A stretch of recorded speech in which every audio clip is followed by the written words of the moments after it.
हेर्नु न साथीहरू, मैले त के भन्छ 50 रुपियाँ गोटाले 9वटा चल्ला लिएको। अनि 9वटा चल्लामा चाहिँ 3टा चल्ला चाहिँ बाँकी थियो मेरो।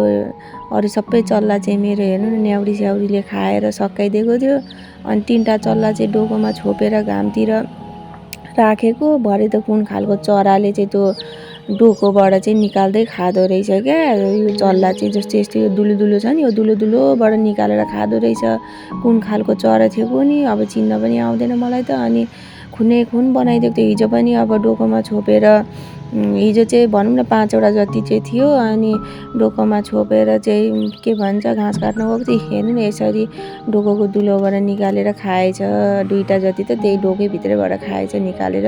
अनि आज पनि यसलाई पनि लुच्न खोजिरहेको रहेछ डोकोको त्यो दुलोबाट। अनि त्यसपछि यसलाई चाहिँ मैले बचाएँ जसरी तसरी हाहा धपाउँदै गरेर। ओह यसरी चाहिँ हेर्नु न यसरी यतापट्टि लुचेको रहेछ मजाले नै। अब यो के बाँच्छ जस्तो लाग्दैन मलाई। 3टा त बचेको थियो 9वटामा। अनि अब 3टामा अब एउटा पनि अब त्यही पनि अलिअलि त हिँड्न त खोजिरहेछ। अब बाँच्छ कि बाँच्दैन थाहा छैन। अब यो 2टा मात्रै लठाङ लठाङ हल्लिरहेछ। नलिनु पर्ने रहेछ, बेकारमा लिए जस्तै भयो।